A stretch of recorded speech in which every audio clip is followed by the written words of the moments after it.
welcome, everybody. Welcome to BeoTalk 290. It's been a while. Sweet. Only 10 It's a away good from number to have a new 300. product come out. 10 more weeks, bro. I mean, in 10 weeks, we're in what? Oh, we may have a new product in 10 more weeks or so. Hopefully. I mean, We should release something for our 300th podcast anniversary. like an app update or a software update. Or, Oh, that would be good. go buy something at Skinny Play. Get 10% off if you use the code. Come join our Discord. God, we're nearly at 1,000 now. It's pushing up. And, I was dabbling in it yesterday. And if you hate YouTube, we're still on Twitch for some reason. That's right. At least I think so. Anyway, how's your week been? Good. I'm kind of jealous though, because we haven't got our BeoConnect core yet, so I haven't had a chance to play with it. But it was kind of weird that it was out on March 14th. I thought it was going to be March 15th was the official release date, but they kind of, I don't know, sneaky leaky or somebody forgot what day it was and they just pushed it on the website, because I found it on the European website before I found it on the US by a few hours difference. I think the web team updates the sites in different times or something. They do. Well, that's like when we watched the price increase on the podcast live, right? Yeah. And they were updating that. But yeah, it's obviously I did my courses on it and whatnot because I was curious to actually what it does, and even from the technical perspective of it and repairing it, I actually do like how simplistic it is from my perspective, I guess, as a technician. But I don't know, when it comes to nitty and gritty, I understand that a lot of people are disappointed with the fact that it doesn't have the Wisa module built in, right, as far as the antennae and all that. I've always been told that it's impossible to do that close to like Wi-Fi antennas because of interference and stuff. That's what I was told too, but I like, okay, well, I need to take apart an Almanda box and see where their antennas are. If they're on extreme ends on the both boards, they must be at that point. But that product is twice the size of the BeoConnect core. Then that being said, it's also the same size as the BeoSound Essence / transmitter receiver or / transmitter, right? Mm. So, however, based on what I've been reading also in our the internal thing, I think we're looking at probably one of the best, if not the best, USB-C audio outputs that there is currently available. Yeah, which is a good thing for 50s and 90s owners. Exactly, that's what I was thinking about too. Like, this is a product that yes, I guess, well, it's 1,700 Canadian funny money, which is it's $600 more or less than the core, or $400 more. I think core was It's 1,350 150 now. US more than the old core, I think. Is it?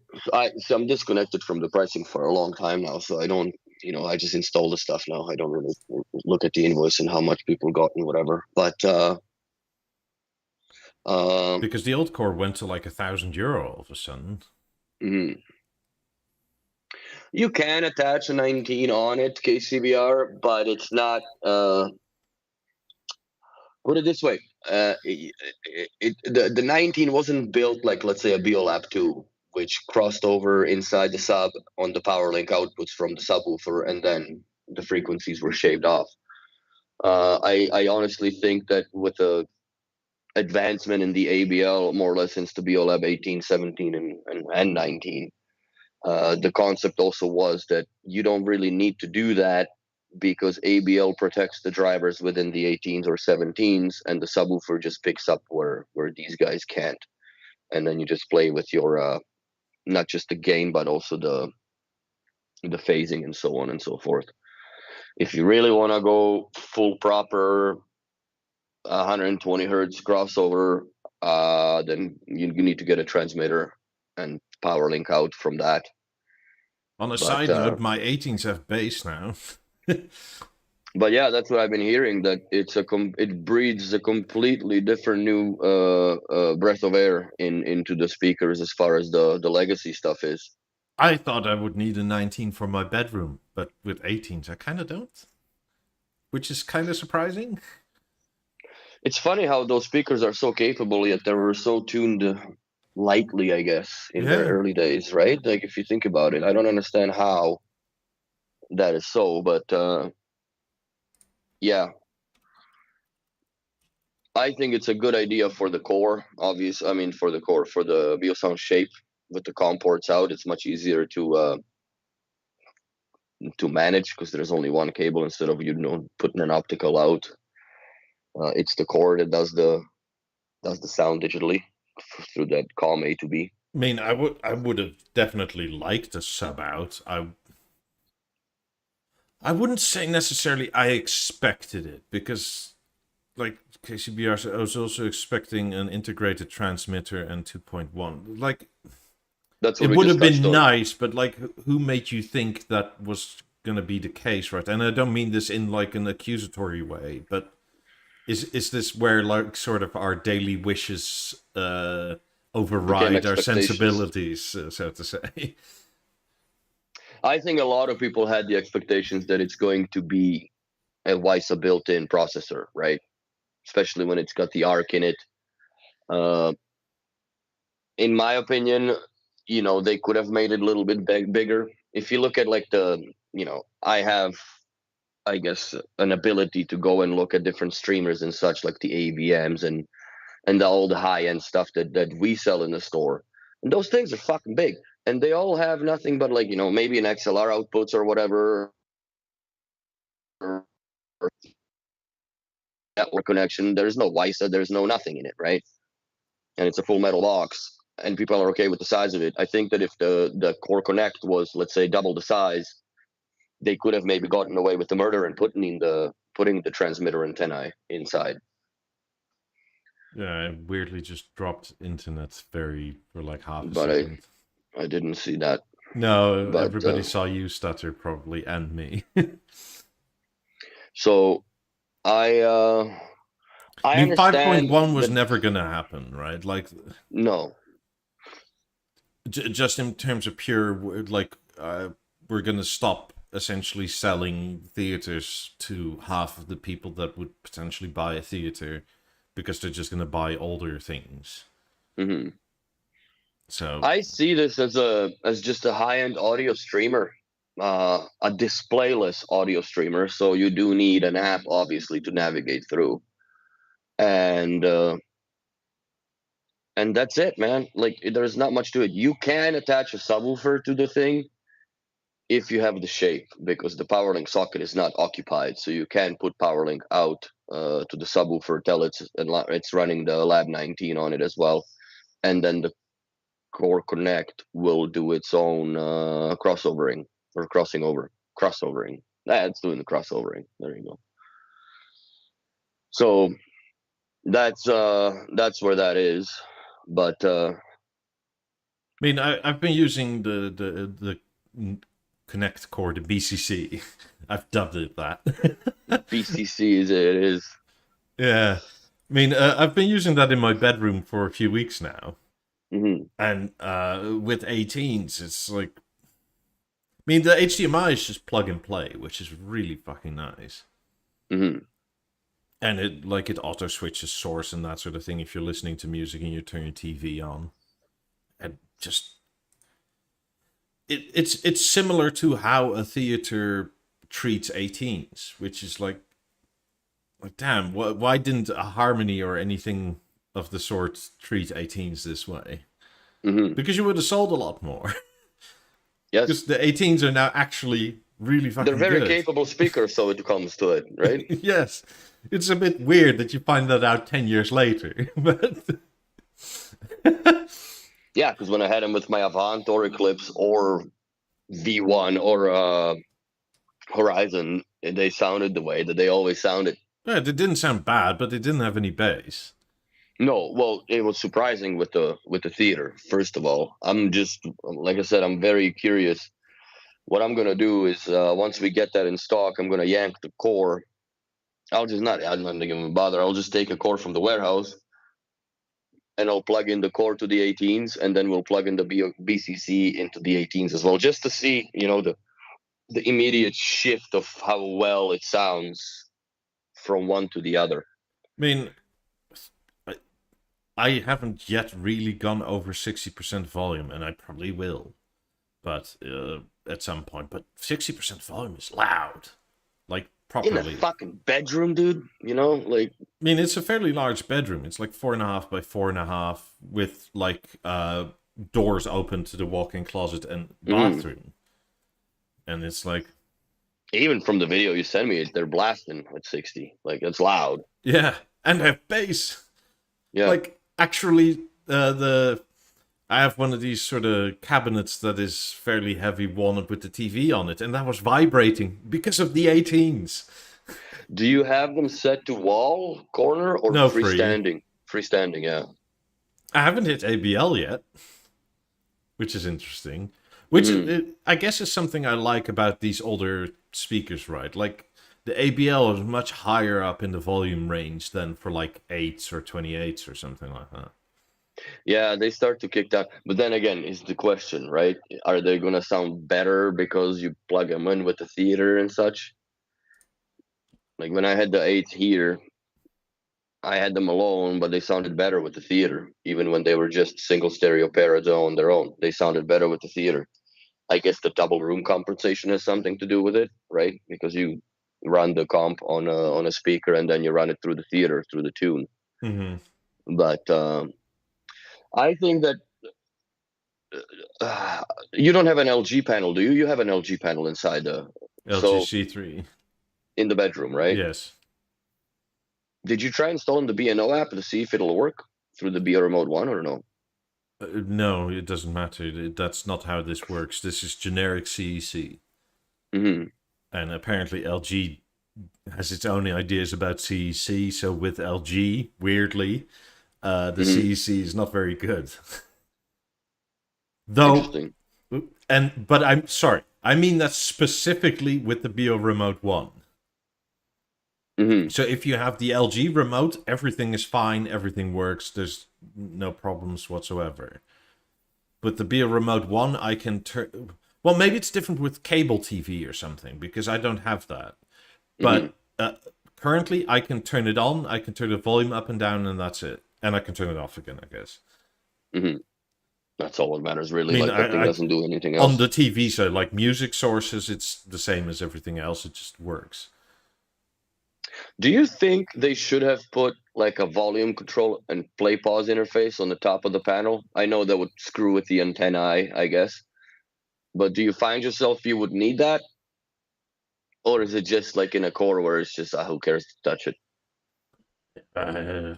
Who cares to touch it? It is a very nice product. It's very hefty. It's no longer like a crappy plastic box or puck that the old one was. It's not even close. This is, God, this thing is, well, it's relatively heavy. Like the old core was like 200 grams or something, mm-hmm. and this one is probably over 500. It's a little brick. I think a lot. It's not just the aluminium. Obviously, that has a little bit of weight to it because the plastic on the core was just plastic. But I think also that the presence of an onboard power supply adds quite a bit of weight to it. Absolutely. Which is much easier to route, right? Like, you're not dealing with external bricks and that sort of nonsense. I like that, but in the same token, it occupies 1/3 of the chassis inside. Yeah, I'll take it. But better than having one of those wall warts. Does it run warm from what you had played with? Like warmer than a core? Because you know how like toasty the cores would get. No, not really. Bici CBR. No, I mean it gets warmer than it is when it's off, right? But it's not like toasty or anything. Because the funny thing is, like when I first started working in funny. It's ironic, more or less. When I started working at Chemixon, like they were saying, like, I don't know what the fuck, man. Like, we're just cooking cores inside the shape.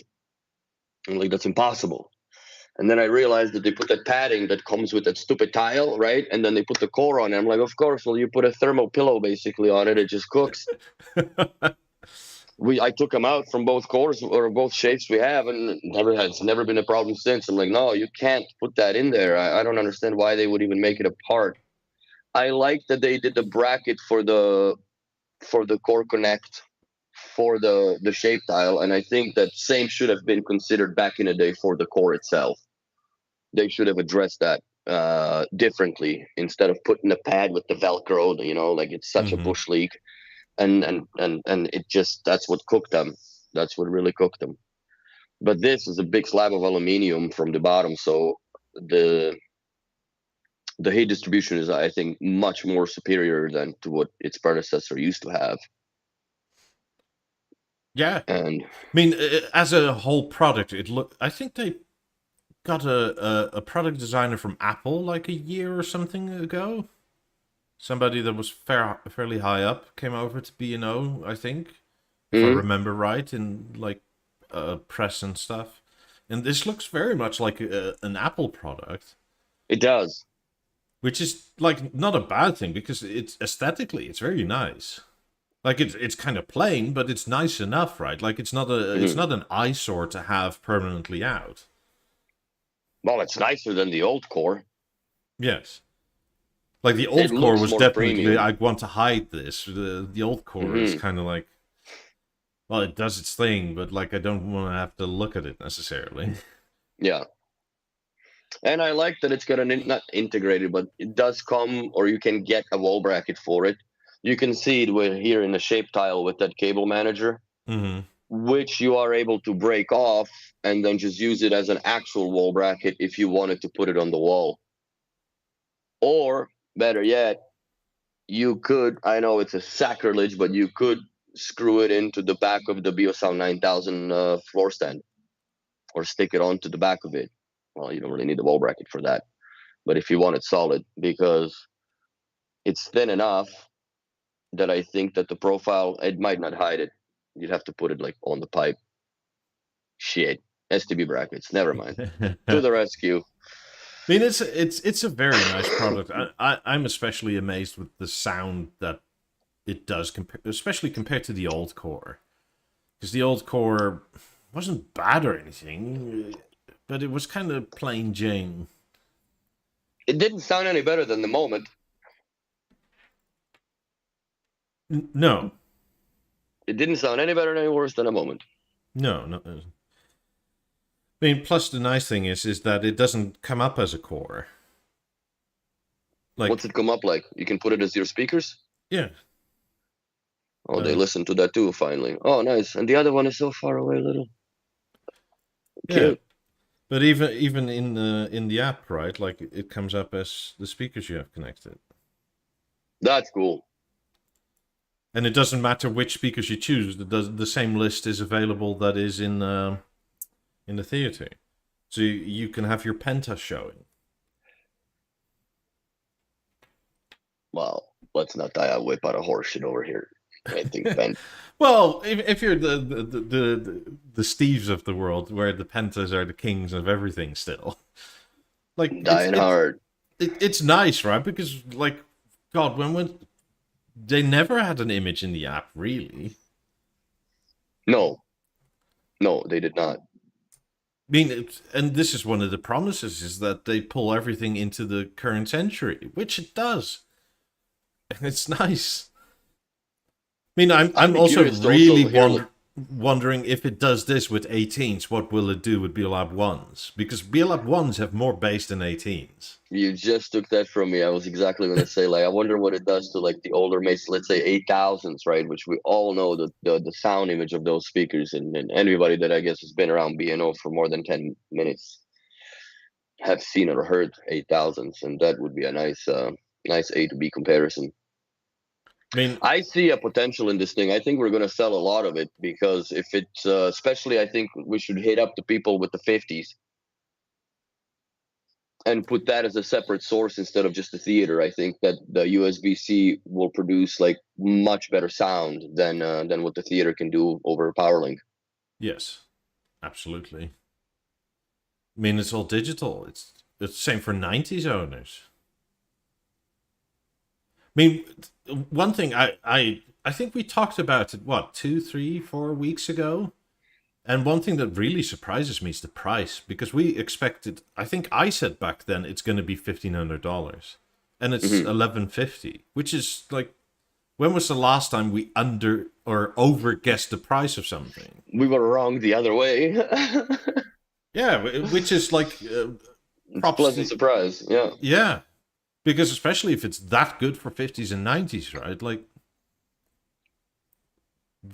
why are we moaning about the price? Because compared to all the other streamer DACs, whatever around, it's not that expensive, honestly. It's inexpensive, I would say. I mean, compared to a Blue Sound Node, maybe, but compared to like a Lin or whatever, it's like those are $5,000. But they have a display. Lord says, so what do you use the old core for that chat and the new one for the Beogram, or the other way around? I'm not entirely sure what you mean. I think the autocorrect has taken over your Well, the columns. Bonegram, I understand, is Beogram. Oh boy. The old core will still be supported, which is nice, obviously. Yeah, it's not like it's useless, but I think that moving forward, especially for customers with shape, this makes way more sense. And apparently it sounds better. Like I said, I haven't tried it out yet, but I'm very, very keen on doing this as soon as we get it. Did you test them with the 50s? Doctor's asking. Not. I tested them on PowerLink. But not the USB-C yet. Well, it's USB-C to USB-B. So it's a very fucking odd cable, right? That like. Oh, that's gonna be a B&O part number, man. It's gonna be like $200 for that goofy cable because it's a no, printer. you can order them, but like my local Walmart doesn't have those. I think. Oh, that's a very niche need, man. USB-C to USB-B. Yeah, I thought I found one because, like, I have one of these weird USB-B. The FireWires, whatever. Yeah, but it's the normal USB-A on the other side. It's like, damn it. So I have to order one. And also, I've just been busy with the house.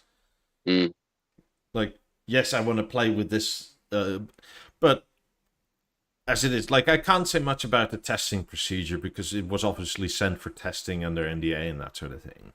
And it was beta as beta can get, so. Yeah, so you spend a lot of time with it because, I mean, the good thing to say is that essentially everything worked the whole time, and then there was just some random stuff along the fray. And that's about as much I can say about that. But that's what testing is for. So I personally like that. Like, it's... yes, it's behind closed doors, as it should be. But mine essentially worked pretty well always. Which was an interesting testing experience because, like... from past years,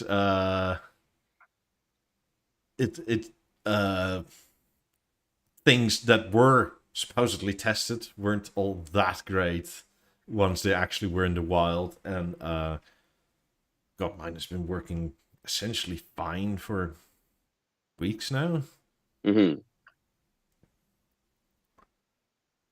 But so yeah, I need to buy a cable, order it, because like USB-B to USB-C is weird. I've never seen that combination yet before. But yeah, it's a weird one. Lawrence is asking if you have a core and BCC, which one connect to Beogram, which one to shape. I would put the Beogram to the core and put the shape with a new BCC, it's gonna sound better. I would do that too, yeah. If you okay, so that is for like multi-rooming your Beogram essentially. Ed's asking, I have a BeoSound shape on order now. Will it be shipped with the new core? No, you need to check with your dealer and see what he spec to your quote, I don't know. because they don't ship out together like that. It's everything's a la carte in shape. If you buy a shape amplifier tile, you get a shape tile for the core or BCC, whichever one. But they don't come with the system. They're not built into the tile. You need to look at your invoice and see what you've had ordered, and change it if you can, and I'm sure they will. So, and it's going to be much easier installation for you doing it with the BCC than the old core.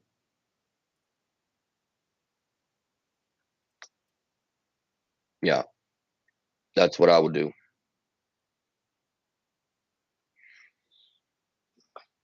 So What are you googling? I'm just looking if I can find that cable real quick.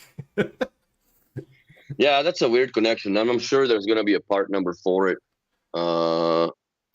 Speaking of which, let's see I if I mean, can Steve actually will probably see sell one. them pretty soon. If Oh nothing yeah. else, actually, I probably prefer to buy them from Steve because his cables are always better spec than even the B&O ones.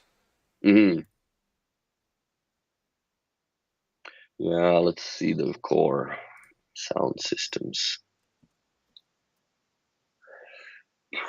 BeoConnect core. I wonder why they just call it the same way.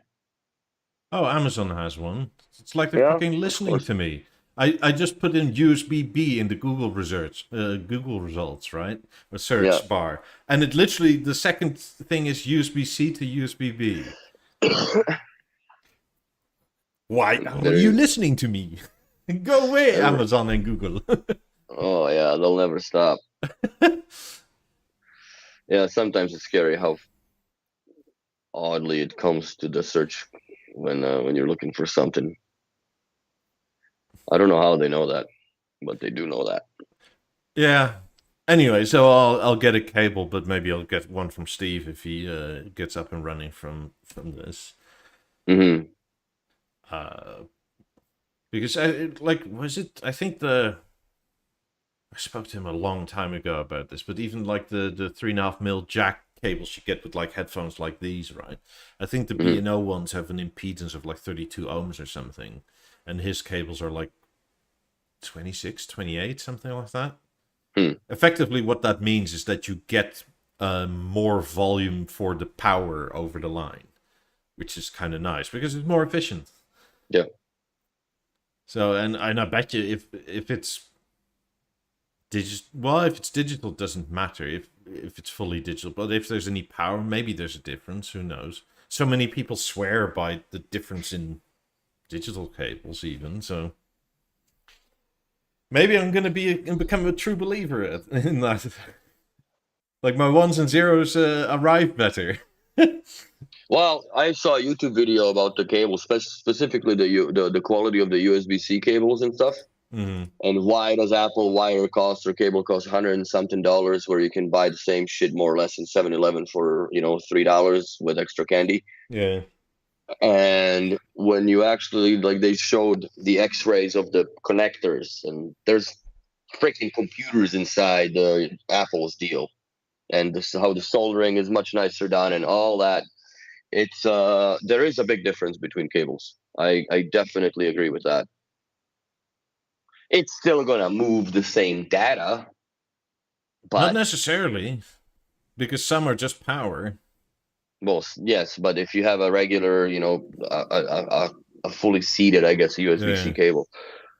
I mean, and then you get into the weirdness where the people that set the USB standard are fucking up because you had USB-C, was it 3.1 or 3.0, and then the higher spec for higher data transfer and higher power was 3.1.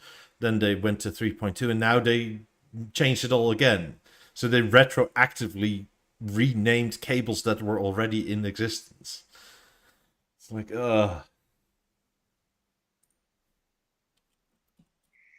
Yeah, I don't know. Matt says IR all the way. It'd be funny if they put an IR support for the BeoConnect core. I don't know what sense it would make nowadays, to be honest with you. But I guess for all those BeoTime people. Yeah. Who knows? It's probably the only reason I'm going to keep the moment when I end up in Florida, just to unpack it and put it in the bedroom so I can trigger my gateway with it. I mean, but yeah, I'm very pleased with this little box. It's I mean, it hits all the notes pretty well, right? Like, it's not excessively expensive. No, It's a nice upgrade for your 50s and or 90s. It works with the TV. Is it lacking a few things? In my opinion, for the current year, yes. Is it a huge issue? Probably not. no, I think for the use case that this is intended for, I think it works. For me, I'm gonna get one once I unpack the 90s because I am gonna put this USB-C directly into the 90s just for pure, listening experience, I guess. And with those kinds of speakers or that caliber of sound quality, the cost of that little mini box is completely irrelevant comparatively to what you have to pay somewhere else to someone else to do uh just that, and not as good. The only thing that is kind of a drawback with the USB-C connection that you are unable to change from narrow to wide. You have to use the app. It's there's no you like in the I guess in the configuration page of the 50s and 90s, right? Mm-hmm. Where you go to sources, you assign the source behavior basically to just go always to narrow. Yeah. Because if you have them in narrow or if you have them in wide and you turn on the source, they'll just stay in wide. You'll have to then open your app, go to the 50s on the app and change them in there. There is no control of the beam width with Speaking of the USB-C. app, I'm not sure you can do that with the latest update anymore, because you also can't control the volume anymore unless you're on the web interface. Yeah, I've seen there's some things that have gotten fucked up on even with the Deezer. I could not a few days ago. I could not get my queue. Like you add songs to queue, it starts playing. But I'm looking, well, if I want to jump some songs, no button for queue on the big on the the little icon right on the right side of the slide bar Mm-hmm. or progress bar, non-existent, and it finally reappeared. I'm like, I don't know what happened there, but this wasn't cool. So Yeah, I thought we were over the biggest hump of annoyances like 4 months ago, but no, no, it's we're still on the crutches with this. the E8 3.0s, in the menu, you could always set how much of the transparency you wanted, from none to 1, 2, 3, and 3 was basically so transparent that you couldn't hear whatever music was playing anymore. Hmm. In the new beta, that's gone. It's either full bore or nothing. That's weird. I wonder if that's a mistake or what is that. Let's check my portals. See if I can I see. don't know if the EXs have that gradation of transparency. What do you mean? Uh, Like, can you on the EX set how much transparency you want? I'll go grab them. I haven't played with them for a while, but I usually just tap it on my head right when I have them, so it just goes to noise canceling. But the level of the cancellation is to be questioned, I guess. Eric's trip just said joining late, so maybe it was already covered. I can attest to higher quality audio using BeoConnect Core in existing shape. Sweet. Nice.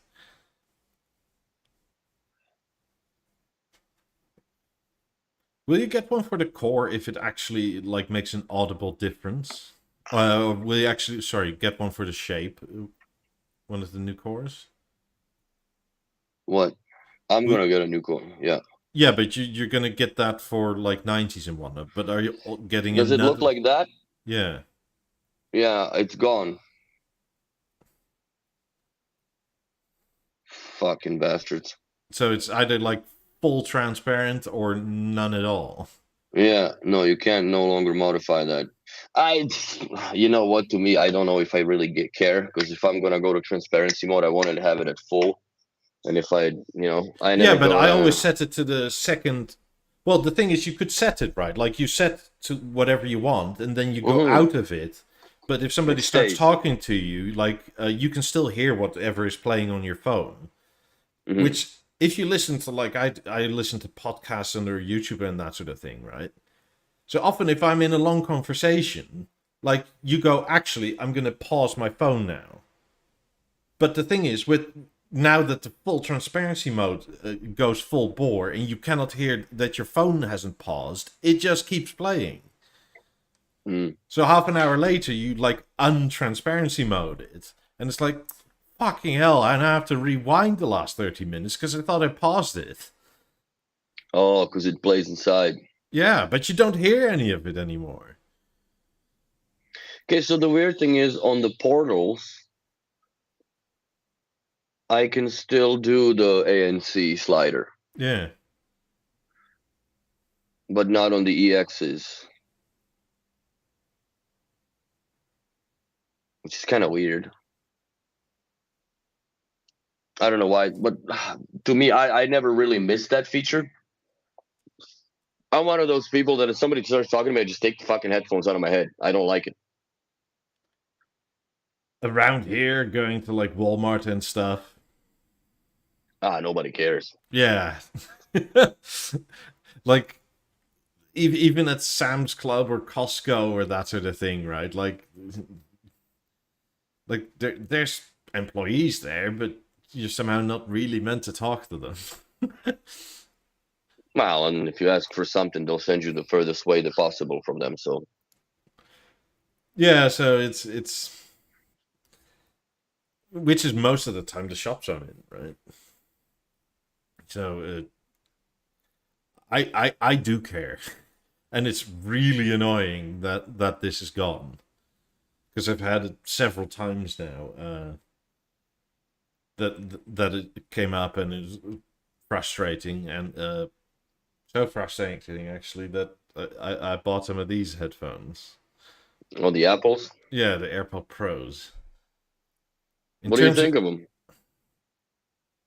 B&O sounds better, especially on the lower end and the higher end, but they, as in a sort of Daily interface. high low to low high frequency band, they're very good.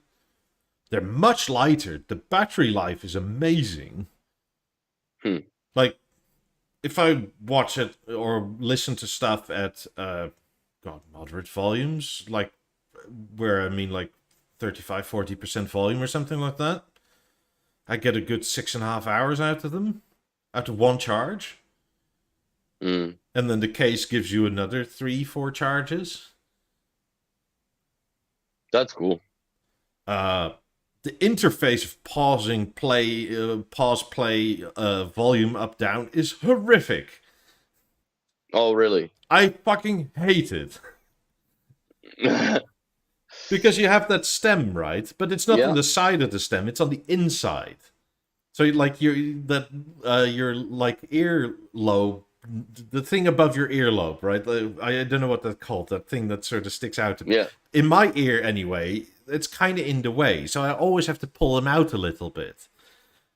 And then up is not like holding it down, you have to swipe it on this little fucking stem. Oh, really? And transparency mode is not like click. No, you have to like hold it and then you hear a click, audible, and then you'll have to hold it for like another 2 seconds and it goes bling, and then transparency mode is on, which is like, God, this is annoying.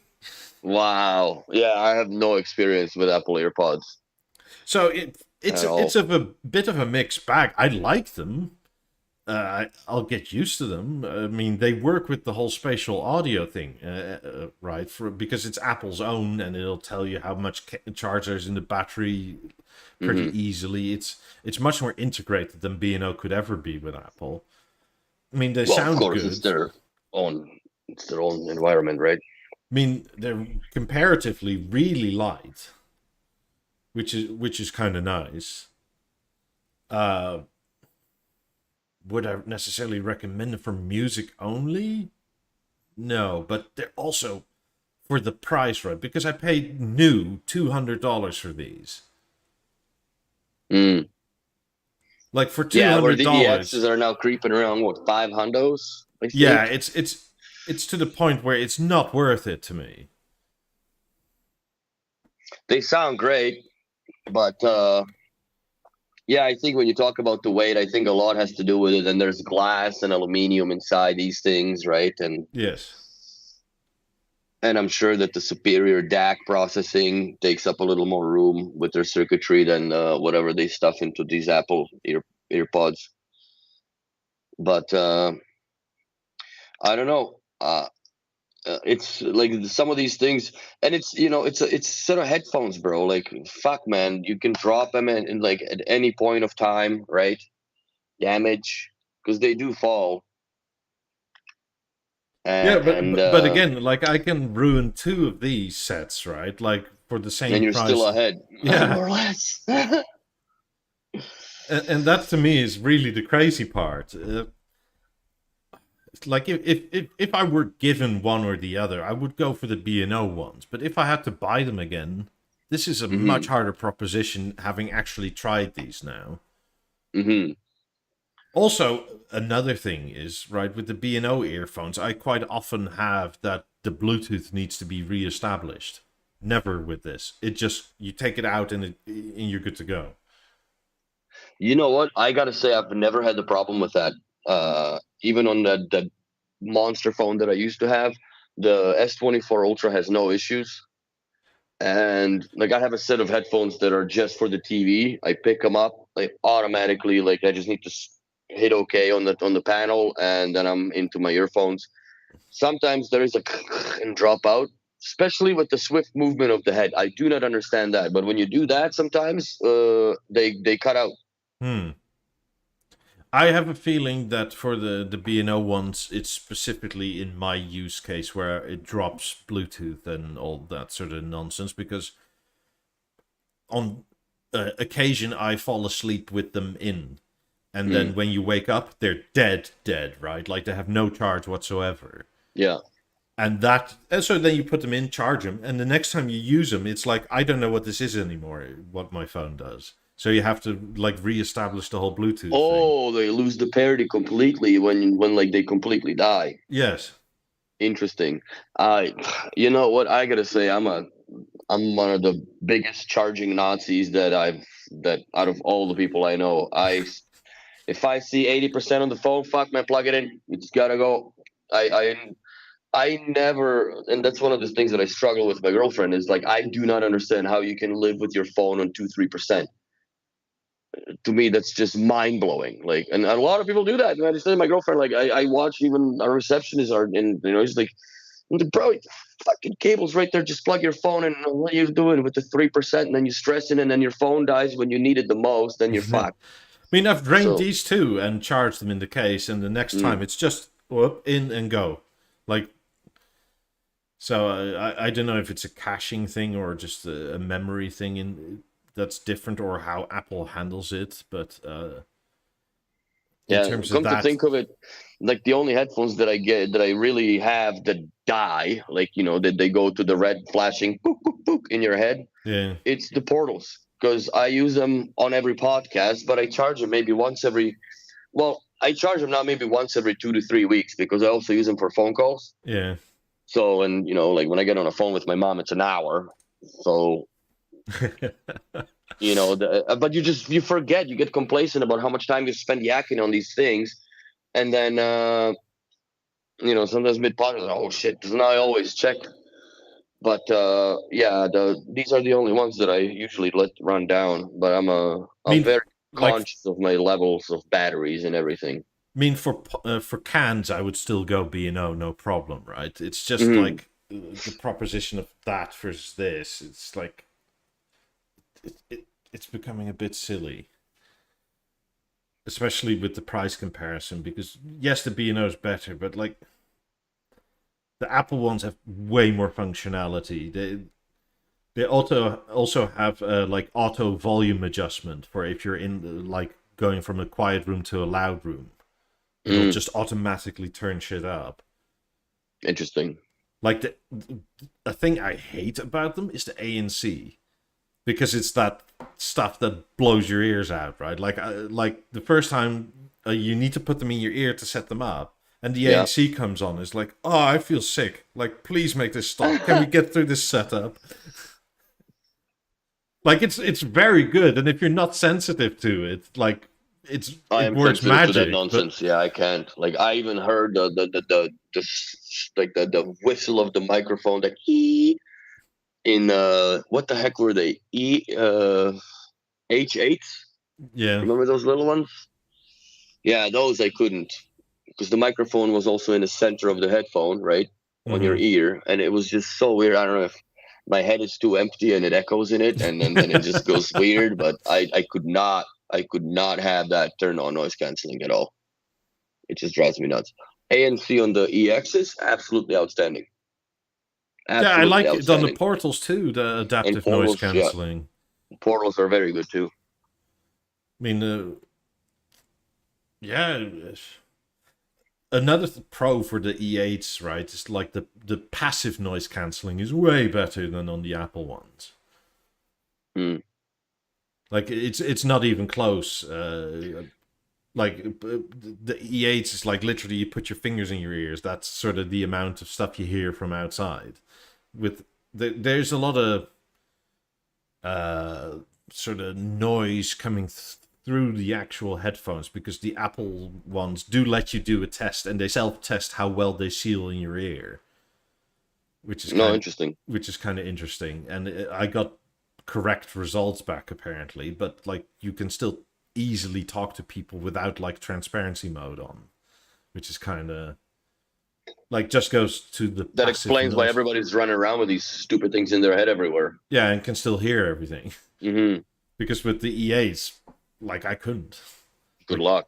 yeah, Even with the EXs, man, like with the passive noise canceling, if you have that, the memory foam, whatever, the comfy soft, whatever yeah, they called, comply foam. comply pads, man, they seal the heck. Like, it's like literally putting caulking in your ears. Then nothing is going through, and then you tap on the ANC, it's even better. But ANC, I like. It's the only headphones or earphones, I guess, that I had owned other than portals that did not bother my ears when it comes to the noise canceling. Same. H95s I haven't had much experience with, because I'm not honestly a big headphone guy, and at the time when they came out, I still had my 90s out of the box, so I could care less. But yeah, I wonder what they're gonna come up with for the 100th. We're like 1 year away now, more or less, a year and a half. So yeah, I think that the headphone game is still strong with B&O, but I'm glad that they're, even on their social media, they kind of eased off of the headphone company that makes speakers, and they kind of took it back, and now they're a speaker company that makes headphones again. Yeah, yeah. I mean, their headphones were good. It's just price competitive, like especially the earphones, right? Like Hmm. I because this is not a 50s versus 90s thing where like the price is 2x, let's say, but the sound quality is, I don't know, 15% more or something. Let's say something like that. It's 2x the price, and the difference compared to the Apple ones even is like 2, 3, 5% maybe. Hmm. Like it's much closer together, and for half the price. That's sort of like oof. I don't know. I also kind of just pondered the idea that, do you think that maybe the Wisa as a protocol is slowly growing to an obsolescence due to the bandwidth competition of other Wi-Fi bands that are within that field, that everything's going higher and higher in frequency because it needs to, be faster and more data transfer? I just speculate that, because looking at the current portfolio, all the speakers are Wi-Fi based now, correct? We can all agree on that. They Yeah. all, other than the 18s, but I'm talking current portfolio. The So, 18s are still in the current portfolio. well, yeah, but I'm talking as far as the new, right? 28s, 8s, 50s, 28s, 90s. 8s, all that stuff has its own Wi-Fi connectivity. I don't know if I honestly think that it's more or less the Mozart platforms that are maybe with a fourth or fifth generation of that chip will allow for maybe just having like a BeoSound Core Connect on, its 20th software update and a new, because it's a cradle to cradle, so they're basically making this product relevant for next 10 years, at least. Mm-hmm. My question is, would they start to entertain the idea of doing surround over Wi-Fi? I think But those are then, two separate questions. Essentially, I do think that with Wi-Fi 6 and coming Wi-Fi 7 and stuff, mhm, that I think they're moving into the 6 gigahertz range, which is roughly somewhere where the Wisa lives, right? So yes, there is more competition uh, in that space for well, the Wisa sits between 5.2 and 5.8. yeah, but like there's now Wi-Fi that is competing in that Yes, range, that's what I'm saying. and I do think that's a problem because especially like I just said, right? Like CEC is supposed to be a standard, but companies like Is it? LG just sort of go like, "Nah, we think our own thing about this," Yeah, which is like, but then it's not a standard. Like, what the hell, man? that's right. But a lot of router companies and the Wi-Fi access port people, they do the same because it works better if you can do proprietary things, right? Hmm. Well, and everybody kind of proprietizes their own environment, which is obviously they want to protect their own uh, IPO, I guess, right, or whatever you want to call it. But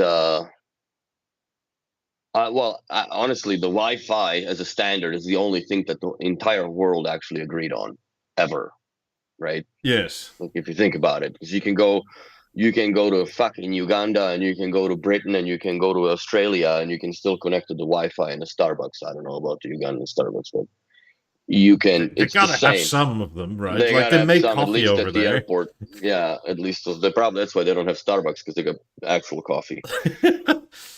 But that's the only thing in the world that we all agreed on, regardless of the wars and famine and all this shit. Your Wi-Fi connects no matter where you are. God, we're a So, decadent species. that kind of just brings the question, as from an engineering standpoint, that I like, not that I fantasize about it, but I just like think about it, like why would you want to always compete within the bandwidth ranges where you can just make your product join that bandwidth, and if there's enough speed. I think the only problem with that I guess not just BNO, but like, playing with a Wi-Fi surround, is you would need to have a definite control over the network in the client's house or wherever that is, right? Hmm. Because if you have somebody that just, they have like their default whatever shit they got from the cable company, that's not gonna give you 7.1.4 Atmos, while everybody else is doing their thing on their iDeals or whatever, iPads and iTablets, and and so on. So you would need a robust network, and be it Wi-Fi, be it hardwire, it's already on the network. Like I think that Well, or from you what they need buffers, boasted. right? Like, Mhm. but buffers is latency. So So if that's you what I'm want to thinking. do it for video, it becomes an issue because then you also need to control the video source and slow that down. Yes. So Master asking if will the BNO make their own box? Maybe I know. I think we're looking at this box honestly. Like I'm thinking that if the core, the BCC's capabilities could be expanded to a certain or a much bigger level, because there's still room for improvement. I don't know how much I can say about this shit, but there are going to be software updates and new features. There are features that are going to be unlocked in the core over time. It's just something that just Well, they it's did the tout it's typical. only running at like 25% capacity or something. That's right. So it's the same. It's, I guess, you get your cake, but you get the caramel on top of it later. Well, you already have eaten the cake, then you just get the caramel. I would So say don't ever buy anything on the promise of a software update unless you no, can afford to wait for it. well, it's not that it's going to be next Thursday type of thing. Like this is, we're talking maybe even years down the road. It's look how long it took to get where we are, and I understand the BNOs always were very slow to adopt new technologies, and more or less I think historically speaking, let's go back all the way to, let's say, HD DVDs and Blu-rays, right? Hmm. When that competition was going on, obviously the gamer industry had won as PlayStation, and then the Blu-rays took off. But you ain't seen no goddamn Blu-ray in a TV till BeoVision 750 or 40 Mark V came out, basically, where they had put the Blu-ray disc in it. Nothing had a Blu-ray player, and the Blu-rays have been around for a long time. They've been around long enough that they could have put one in the Bio Center too. So, but being always waits for the technologies to shake out and see what's hot and what's not, and some of those things just go by the But wayside, and they're also no they're longer like obsolete. a 2,000 people company. Like they're much smaller now than they've been in the last decade. Of course. So like it's just also how many hours do you have in a day? And Well, not and a I lot can in attest Denmark. that a lot of these guys work crazy hours, right? Dude, I've been to a factory, bro. At 4 o'clock, there's not even flies flying around. Everybody's gone home. I'm not talking about the factory. I'm just talking about the testing thing. Like I've been able No, to. the labs, yeah, I'm sure the design office and all that, they work late hours for sure. I mean, But with this whole testing thing, if I had a question, I've had I've had replies where I didn't expect them. To put it this way, like I messaged someone at B&O at like what was it, like 6 p.m.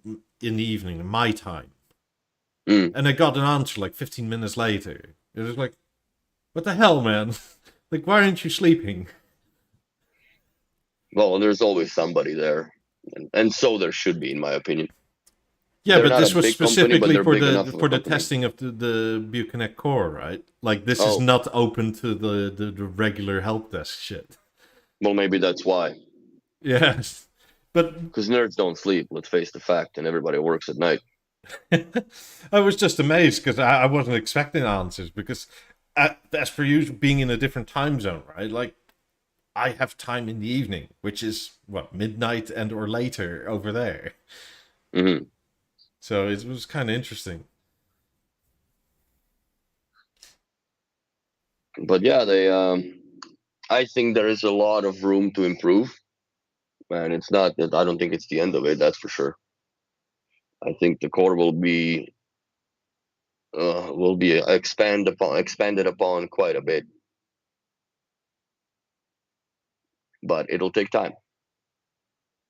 It'll I take mean, time, and it'll also take time because I think a lot of these updates, uh, or at least the guidance that BNO takes, and I don't want to toot our horn, but we do provide quite a bit of guidance to the company as far as the general survey of people, and more or less we're here every flipping weekend. So even though there's nothing to talk about, there's always something to talk about, and they listen to it. A lot of these Especially if things your that, app fucks up and you don't know it.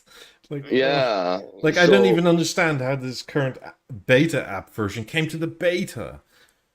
Like, and this is like I spoke to Sandeep about it, right? And it's like, and he's not B&O either, but like, do these people just play in a sandbox with these things? Like, have they ever touched any actual product? Like, how is this not obvious that this doesn't work with these products? mm. And they should, in my opinion, in their testing facility, they should have one of each Well, as it's far as also the products are concerned. it's not even like mistakes happen and that's okay, but it's Yeah, also but if not you're aiming perpetually. yourself or reorienting yourself now at the very high net worth individual people, right? Yes. Like how? Like this is not compatible with those people.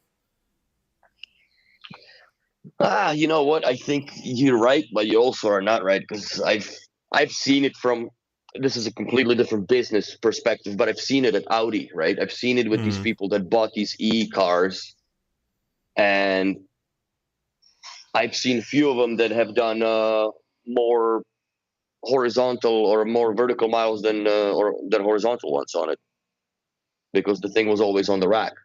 But they were the first adopters and blah blah, and they were putting up with it. Like if I had a car that I could rely on it 45% of the time, I would not have that car. But yet they yeah, but it's listed your it. only car and it's not their only car.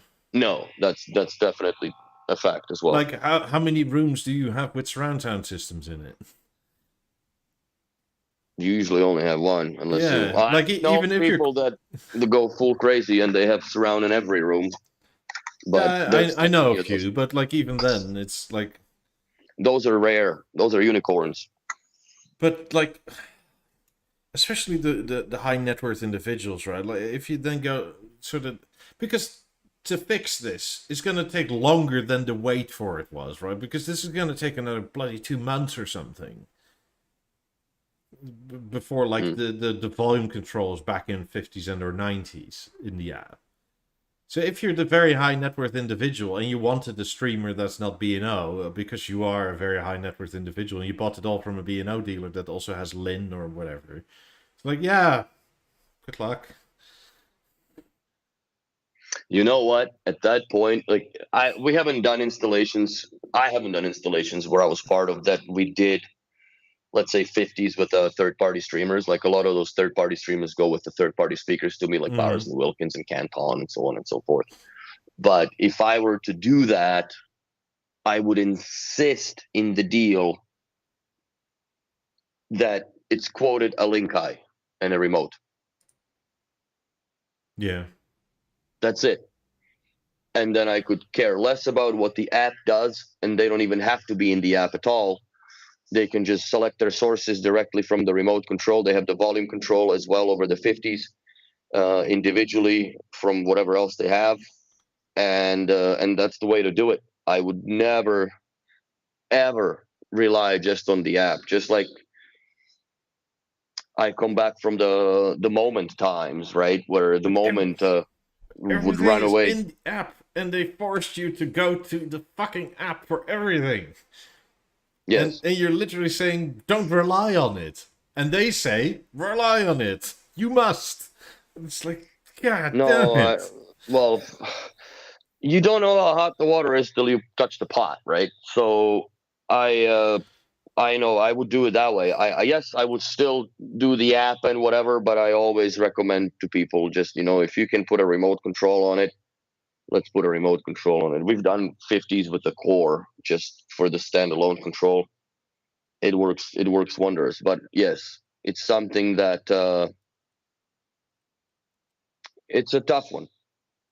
It's a tough one when yes, your entire uh, interface or interaction or whatever UI is on the app that dynamically changes with little to no notice at least once a month, and it changes towards better, but there's the 25% of a rotten sandwich on it all the time that you get the mold.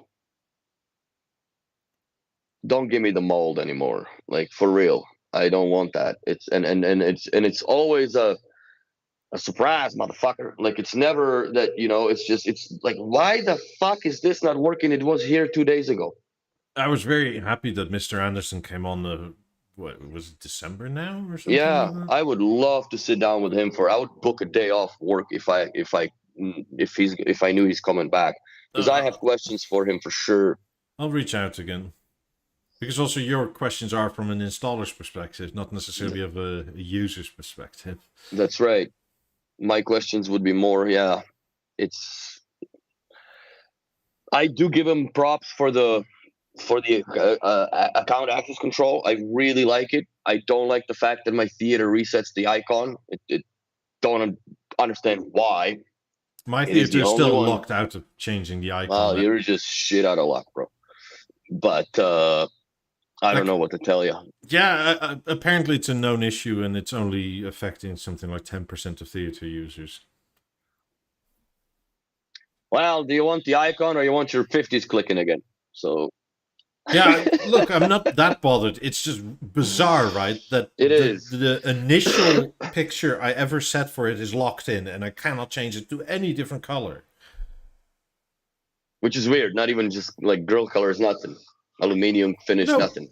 Weird. I can go into the menu and go click a different color. It'll show up in the menu. Then you press done, back to the home, and it's still the same. Nothing changed.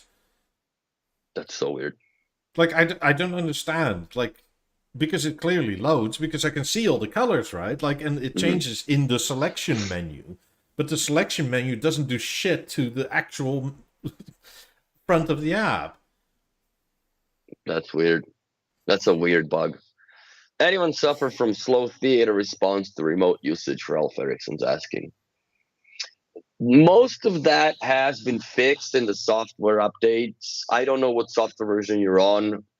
I am on 3.1 or 3.4.1.8, I believe, which is the service/beta release. But I assign those from the product health center directly to my theater as soon as they're available, so I can see what's going on. But my personal observation, having or owning rather, three Beoremote Ones and two Essence remotes, Bluetooth connected. Only one is connected to the TV, but all three Beoremote Ones are connected to the TV. If I get home and I press the My button on my wall mount or a wall remote in the hallway, the TV fires up immediately. That used to not happen.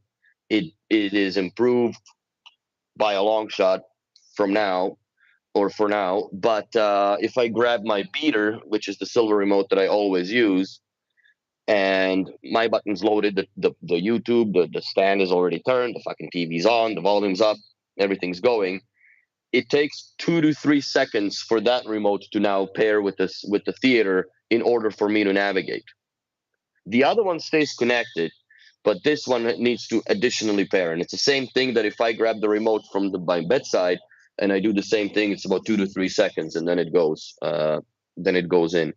If you have the latest software on the Beoremote One and you jam on the TV or music, like it would just show TV or music with nothing in the list, now it just goes into updating. It shows you that it's actually fucking doing something. It's trying to connect back to the theater, or in my case, the Emerge, right? Because I don't really use the Emerge remote much.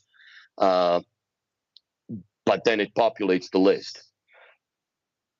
Interestingly enough, with Essence, they never drop. They never drop. They are always It's weird connected. that somehow it's one of the best remotes they ever made. It is the best fucking remote they had made for Bluetooth, and it's so simple. It's so simple. Now I do now have also 3 remotes attached to my theater. To the theater. Do you notice any changes in interfacing between them or swapping back and forth? The original remote seems slightly slower now. Are you on the latest software where you can see the battery status on your remote? Yeah. Okay. But I think what happened was where it seemed slower is like the original remote obviously didn't need to be repaired. I then added 2 in, then used one of the newer remotes then turn everything off, laid it down for, I don't know, 4 hours or whatever, then go Yeah, back and use the original remote, and you press like TV, and it's like, oh, anybody home? Are we going? What's going on? that's so weird. But I must say, that could also be the interface with the LG panel. Because I have a feeling that it's generally quicker if it's just the theater, as in the music side of things, doing things. In the music side of things, it's very quick. Yeah. So I have a feeling it could be the way, like, That it needs how to wake the up the LG panel, have a comes out of handshake. hibernate or something. Because, like, it pops that light once, and then it just stays dark. And then it's like, huh? And nothing happens. And then the volume bar pops up to the last volume it was. Then it goes Yeah. off. Then it pops on again to the actual startup volume. Yes, So that happens to me every time, and it is something to do with the LG panel. I've only have that occasionally, very rarely. But I had it yesterday by chance. So I did have one of my remotes update, obviously, and that ate a set of batteries. Speaking of which, I want to see how far am I down from the batteries that I installed. When was it? Like, that was at least 10 podcasts ago now. Yeah. I'm still at 57%. Okay, good. So, and this is the one that is used every single day. But I also put those crazy batteries, those rechargeables in it, so we'll see how they last. So, has anyone else lost their battery health on the app for the A5? Yeah, I think I so. think it was back, Yeah. but I don't see it anywhere now. it's gone again. Yeah. Call this, man. And so it's probably going to be not probably. It's definitely going to be gone off the level. Oh, one thing that is new, right? Which Mm. is, so you see, like your A5 normally, which you Yeah. can now do on the beta, is swipe down. Cool. So you can see it bigger. Yeah, but Oh, and the there's the battery battery, status. that's what I mean. Like mine is plugged in, and that's what it shows. But that's not how that page loads. So it comes up like this, and then apparently you can do that. So maybe that's the new battery health? I Yeah, don't know, try it out, because Paul. mine is plugged into the wall most of the time.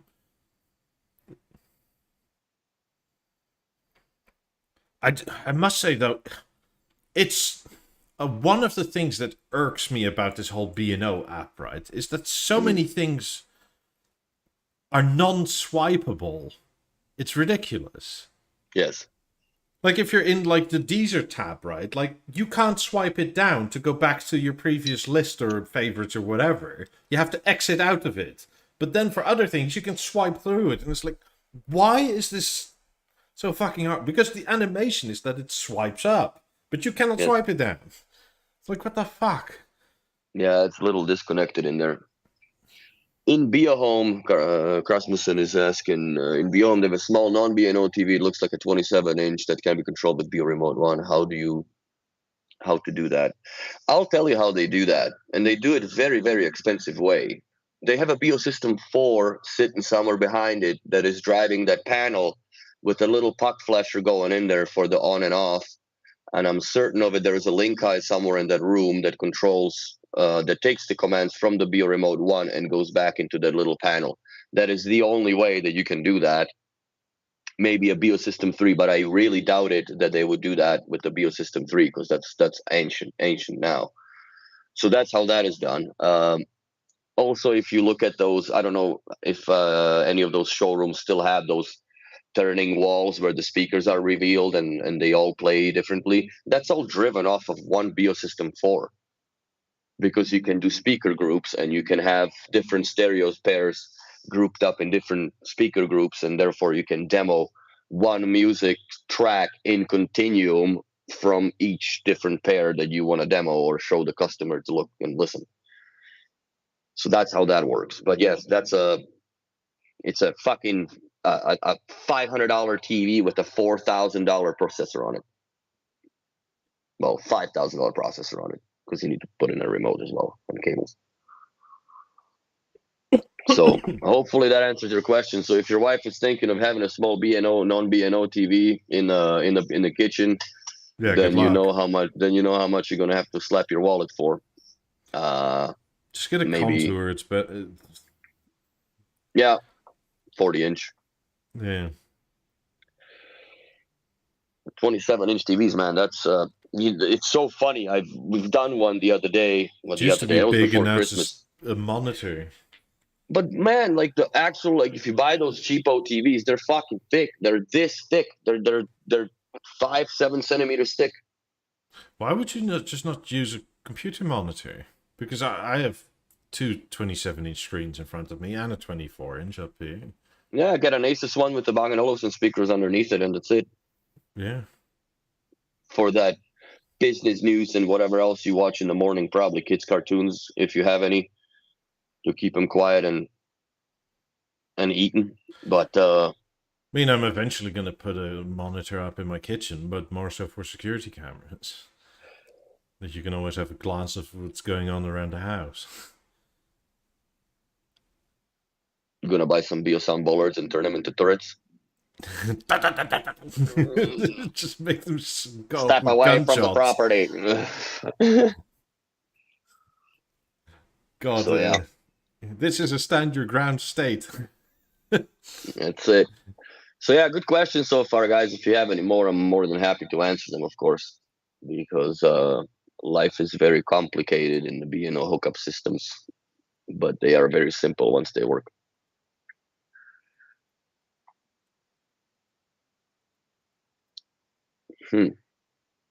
Adrian says, if you want a USB-C to USB-B cable, get one from company DJ Tech Tools. They offer audio optimized with less noise.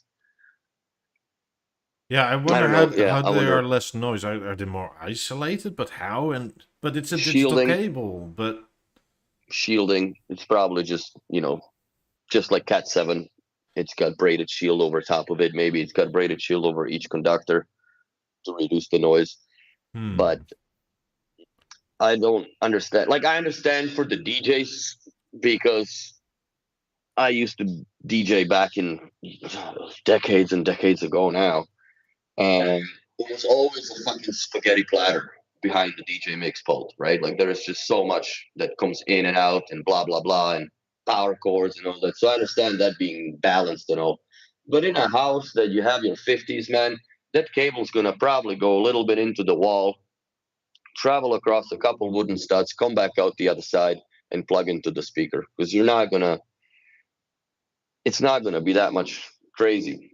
Maybe the Audio Quest has that cable, which I still to this day don't understand the directional HDMI's. I've plugged them in the other way. The picture wasn't backwards. So what's the point? I don't understand what the electrons flow better the other way. Well, if it's a fucking arc, then the other way is going too, right? well, there is like a noise suppression one way and not the other.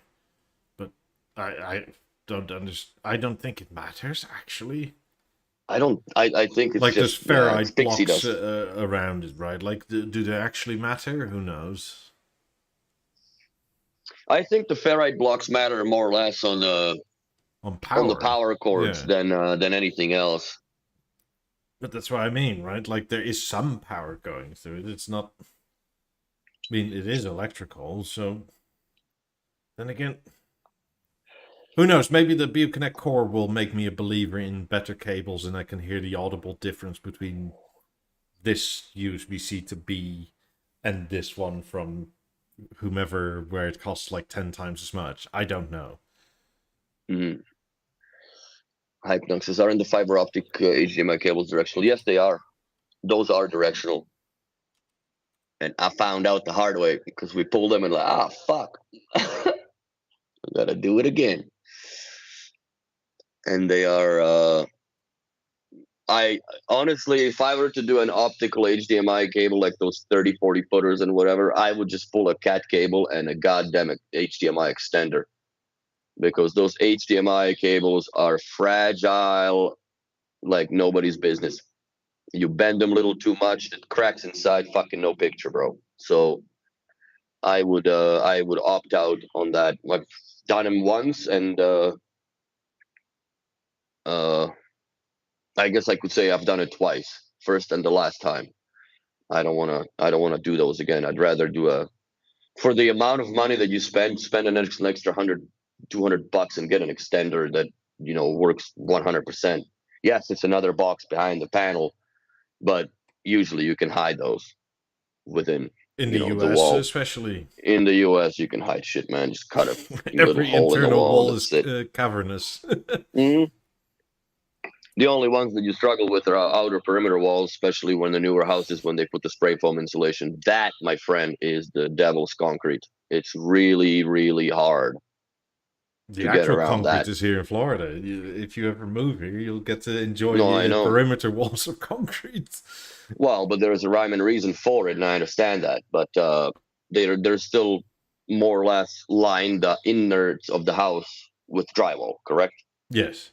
So you still have a little void that you can work Yeah. with. You still have an option to pull baseboards and run cable along the baseboards, which not much of that is possible in Europe. You know yourself, you've lived there for years and years. So no matter how you skin the cat, the cable running and management is far much better in Europe, in North America than it's ever been in Europe. It's a little better now because the construction materials are changing, and people do not just have stuccoed walls, but they put drywall in them, so they offset a little bit. So then you can you get much cleaner cut walls. They're more geometric, sharper looking, and also you can stuff crap behind them, which is it's a blessing in a lot of places.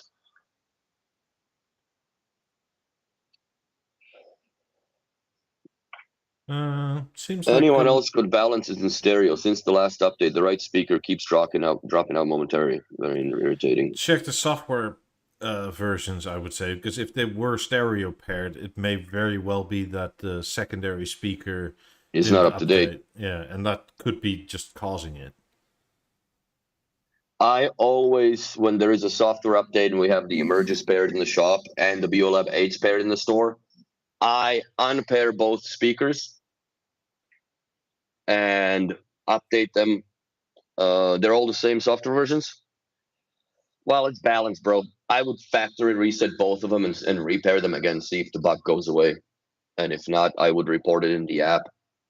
Yes. Also, the distance between them matters. If they are wirelessly connected, you shouldn't go more than, I wouldn't even say 5 meters would be pushing it a bit, especially if you're in a high noise It is area kind of such as annoying though apartment if building. if they used to work and just one drops out every now and then with a software Yes. update. But then again, who knows what happened there? Maybe some code on over here changed whatever happens over here, right? So, Adrian, what do you think about the speakers that for a small BeoConnect core setup, 8000, 8002 is big difference? I don't think there's much other than the digital amps in those. But can you control properly with Beoremote if you download the Beo app? The BNO app is not supported on the BeoConnect core yet. There has been internally, I've seen that there's few dealers that already submitted a request for change where that is possible. And I think that it just makes sense, in my opinion, to have the app installed on the LG panel so you can control it with the Beoremote One. But at this point, it's not possible. You Yeah, would have but a with much better LG you need experience. an Ethernet cable for that. That's another thing. I mean, I guess you could because the stage works the same way, right? Like wireless, you wire it through to Wired in the between, but wireless altogether. Yeah. yeah. So if you're willing to forgo a wired network connection, I guess you could. But I don't know how their internal PCB topology is that they can just read or send I those don't know. commands. But like as to my understanding, over just the HDMI port, due to how LG functions, it's not possible for BNO to do that. Mm. And it may be that they work around it. I don't know. Like it's just maybe I should say it's not possible now. But so it's one of those things where It would be nice, but currently I would say just use your LG remote because that works all the time, every time. I Because all despise that little wand, bro. I hate that pointy thing. It's just, and I you don't can even turn it have off, that I shaky of a guess. hand. Yeah, there is a way to turn it off I think so. I mean, we almost never use the one thing. because it starts like it just pops out. All of a sudden, it's there, right? Like tabarnak, man, go away. I I think don't you can like it. turn it off somewhere. Like remove the magic from your magic remote. Yeah, man, because that it sucks, and like, it's not to make fun, but there's people that we install these things for, and they're old, right? And they have a little bit of a tremor in their hand. It's fucking impossible to navigate with, like 'cause it's a little bit, and the thing's jumping all over the map. It's not fun. What annoys me more is that it gets out of sync with where the remote is pointing, right? Like That's right. sometimes you're pointing over there to get into this corner, and then you're still pointing that way to get to that corner. Yeah, but there's an easy fix for it. You just aim the remote to the corner, and then you just bring it back, and it resets Yeah, but itself. like But it I've sucks. so often have it that at some points it's like, fuck it, I'm nearly there. I'll just go like sort of like this way, Yeah, yeah, like yeah. like It's I'm sword it's fighting. yeah. I'm not a fan of that remote control whatsoever. I despise it so much that I had bought a service remote for LG screens, and I don't even. I open that remote for the customer. I put the batteries in it, and then I put it on the side. Fuck it, and I don't touch it till the whole thing till I peel the screen protector off the panel. That's when I pass it to the client, and then you can navigate. But I do everything with that little rubber jammy button LG service remote. Take the batteries out of the LG remote. Well, I never even put batteries into my No, LG for remote. clients, I mean, because there's the Oh, microphone is in that remote. mm, Because you like it's very handy, right? Like where you can take your remote and talk to it. Surely it's not listening all the time to all the important thing you say to your partner or to your tax advisor or to your lawyer or God knows what else. Ralph says fuzzy picture on BV1155 dead. You need to be more specific about fuzzy picture. Like if you press menu, is the menu in a correct focus? I guess I don't know how to even say that, but to me, it more or less sounds like there is a problem with the resolution being fed into the TV from whatever you are connected to. Sandeep sees a theater in your near future. My 28's doing the same thing. Lost one of them. Managed to sort it out through sophisticated process of unplugging. Worked fine for then for hours. Same problem. No sound from the left speaker. Right side okay. So to me, that seems like it's a problem within the BeoSound software or their software uh, that they had pushed in. Not again. Again, this is something where I get. Hang on a second. And the right one is okay. We're having the same issue in our store. Kareem has complained to me a couple of times he can't do a demo because the left BeoLab 8 just disconnects and then it comes back on. And I had done the same thing, a factory reset them, blah, blah, blah, put them back together, and they work to get like Oh no. happen. When you walk in on your dog when he just chewed out the couch and he's looking at you like, do you like it? So yeah, there's something wrong with the way that they're communicating together. That's the only thing. I Look, would try, just for the sake of experiment, I guess, pull a network cable between the two speakers. I understand for the 28s, it's a major pain in the penis because you got to take the lamellas off, you got to peel the front grill off, you got to take off the backbone, and basically, you're 4 screws away from basically boxing up the speakers to sell it, and or 6, I guess. And try that and see if that'll work. this is I where I honestly get have never so been a fan of that frustrated. stereo. I've never been a fan of that stereo pairing because it always had glitches, and people like myself are scared of it when it's being sold because I know, you know, it's gonna be Omaha Beach all over again. As soon as you unpack it, and is that gonna pair? And I've had clients that had 28s that just like it just stopped working. But Yes, they this, fucked around with it, but they took it down all the way. So then I had to come out, but I understand the frustration of it. but this is where it gets so. Like, it's one thing to not like where they're going with the very high net worth individuals, right? And I Mm. understand it's a business strategy and whatever, but you cannot do this to these people. Like, imagine, like, you cannot. I don't know, if you're, I don't know, a Burberry or whatever, and every fifth product, like, just always some stitches come off, and you just go, bring it back, we'll fix it in a while. It's like, these people are going to walk out on you. Like, it's Hmm. one thing to do it to, like, middle upper class, right? Like, because we're kind of patient. Because, like, it's more of a hobby than, like, a bling thing, necessarily. But it's... God, it annoys Yeah, me. it's a suffering succotash more or less with that. But yeah, I am. For me, the stereo pairing, like the best way that it works is always with wires, and just I would just go power link. I Aren't understand aren't the I gimmick of happy it, but with my 17s now? right.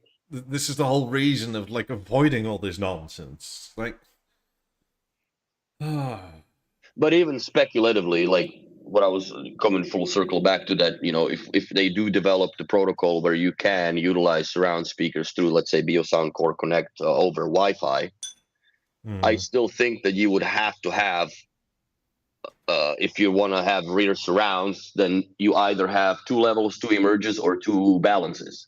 You'd have to have. You can't have just like, okay, my emerge in the kitchen is going to be my left surround, and my reading table where I have the level sitting is going to be my right surround, and then I'm going to have a set of lab eights as fronts in a theater, or a core connect with the stage or whatever, however much you want to complicate, or a 7-2, right? Then how is that going to retain connectivity, right? I don't Is it know. going to be the Somehow network? Chromecast managed to figure it out for years, and it just works. Mm, Because I don't remember people with Chromecast ever mentioning so often that things would drop. I don't really no, remember it at all. It just seemed to work. it does. Yeah, it's interesting. I don't understand where that falls apart. It's most likely falls apart somewhere within their internal code as to how it sorts.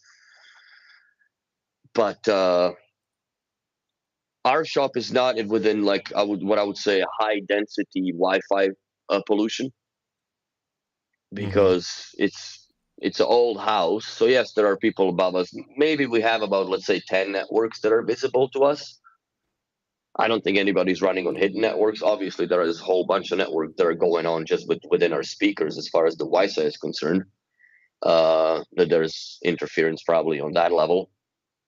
But I'm very surprised because the bloody stereo paired speakers on every Mozart platform speaker actually scans and evaluates its network connectivity, what channel it should go, and surveys the channels from the Wi-Fi every 10 minutes. So I don't understand. Maybe it's that is what causes the dropout. Wait, God, I need a different channel. That it just goes, yeah, you need to hop on. I don't like this channel. You need to hop on, and there's like, oh fuck, But and do they all of a sudden, individually do that? As in, one can think I need to be on a different channel and the other one doesn't? I don't. I, I think they scan. I don't think they scan in the unison, but they all scan in every 10 minutes. So let's say the primary is scanning the Wi-Fi connectivity to the router, and the secondary is scanning the connectivity to the primary speaker. So if your primary is on 5 gig, the secondary is on 2.4, and vice versa. And they always look at channels, and maybe that's where The Wi-Fi scan is during standby. it's only during standby. Hmm. That's not how I understood it in the. in the technical video, but One thing for you I'll guys stand having corrected. issues with stereo pairing. I don't know what kind of home router system you have, but I would like you to check to see if it's still this way if you lock your access points to a certain channel, let's say channel 24 or whatever. Mm-hmm. Like, it doesn't necessarily matter which channel, just lock it. Don't have it on auto channel selection. Because also, if your router generally sees interference from your neighbors or whatever, it starts to sweep, right? And it tries to go for a less interfered channel. So, it's a problem solving. It's not supposed to solve anything. It may, but who knows? Mm-hmm. Also, if you have something like Ubiquity or whatever, see if you can lock them into like the 5 gigahertz or the 2.4 gigahertz, whatever. I would even put the bloody things on static IPs. Yes. If you can do that. And if it still occurs, then, well, we tried. And then it's... So yeah, like, that's my suspicion. It's exactly what Christian says. It's the stereo Wi-Fi link between the two speakers.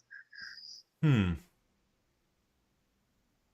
yeah, it just happens very sporadically. There is I thought it was, 8s are fairly new, so I'm like, maybe there's just a little bit of this and that in them, but it seems like this is a more prevalent problem than just to our showroom and some people with the stereo paired speakers.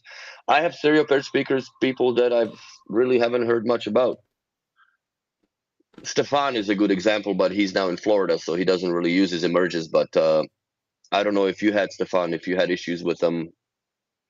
I'm sure you have in prior, but you've been out for quite some time. There's another software update that has come out by the time your head returns to Montreal, so we'll see. I hope you have your auto updates off.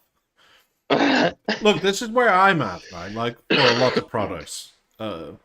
If it works, auto updates go off, because I do not want you to do anything to it. Yes, improvements, blah, blah, blah, and you get a list, but, like, do they work?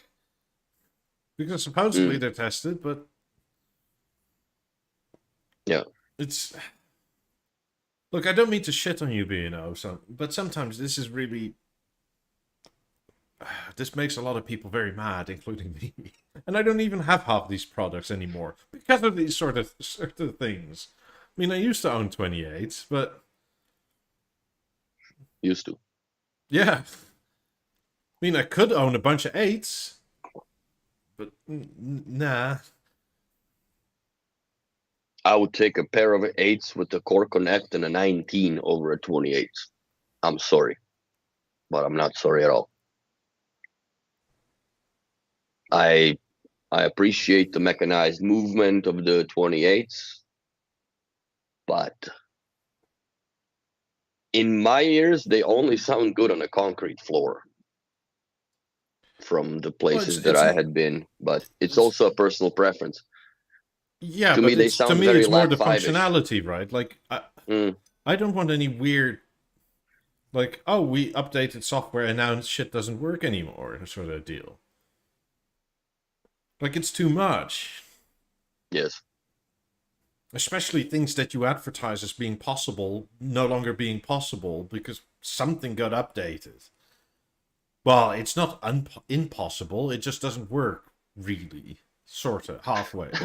Who needs volume control for 50s anyway? Yeah, that sort of shit, right? Like, and then the answer is, well, not a lot of 50s owners use that. It's like, how is that acceptable? Like, that's not a comeback to that, right? Like, well, most of our clients that have 50s are on Powerlink. I don't give a shit.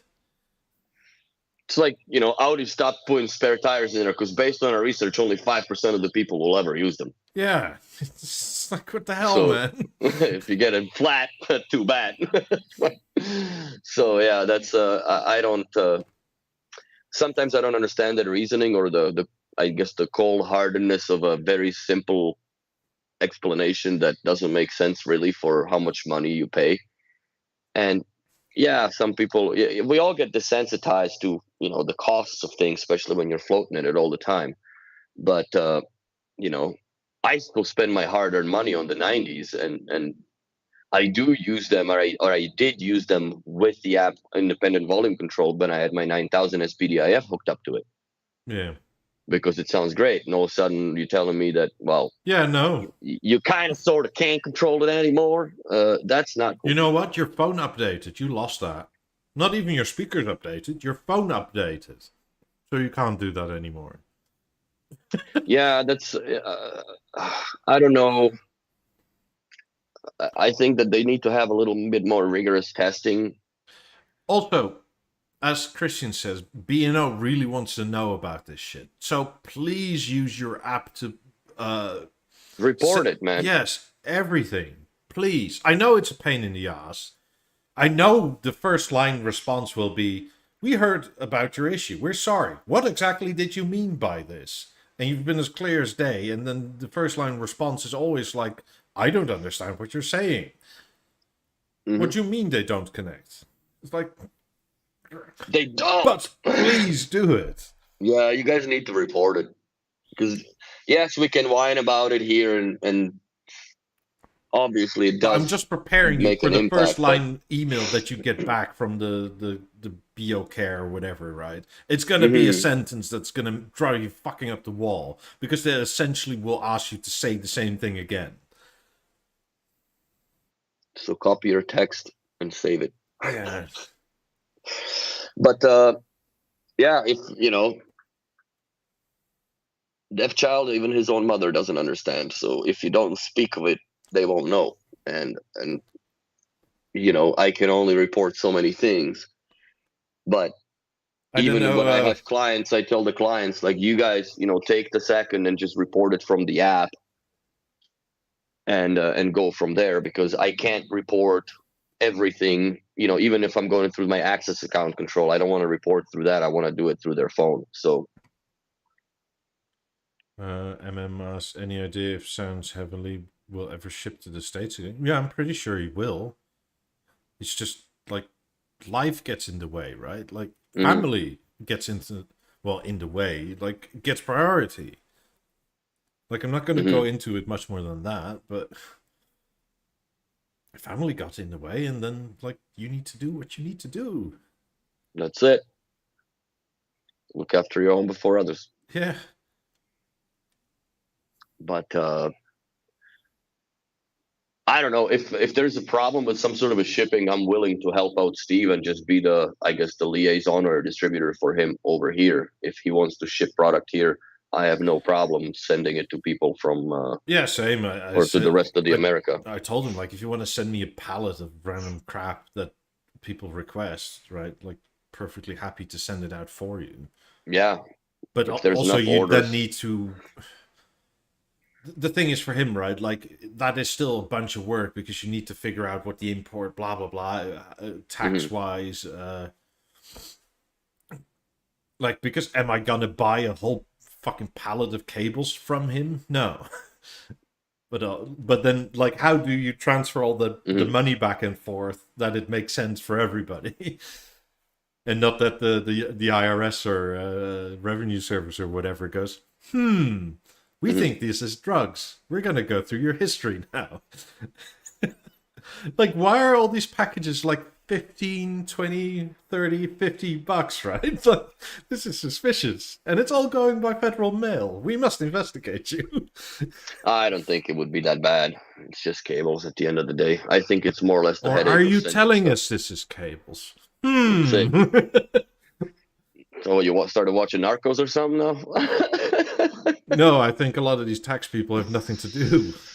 And they watch that shit. So, yeah, Paul, even though they, if you reported it and they never do anything about it, I think of it now falls on the deaf ears as it used to before. I think that maybe 3-4 years ago, when the app was not even in its infancy, but when they kind of started amalgamating all the other apps into that one, and also the service was a little, let's just say, hanky. and the call centers and so on and so forth. But I think it has improved. Oh, It for has sure. improved a I mean, lot. Christian is here. So He's taking notice. At least he can tell his colleague tomorrow, like, oof, that's it. we have a thing going on. But If we the don't colleague do it then in goes a to the back end and says, well, nobody's reporting it, so it must be good, I hope that is not the conclusion, right? yeah. But no, I would definitely, even though I hate to say it, but you just gotta be a crybaby every now and then. Remember, the squeaky wheel always gets the grease first. So even though you gotta complain, if it's not complained about or not brought up to an attention, it'll never get sorted.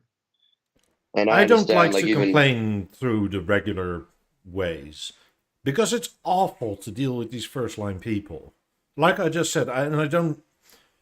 how much It of this thing you think it's maybe even AI generated nonsense that you get replied back with? That's what it feels like. Like it's like talking to a chat GPT sometimes, for God's sakes.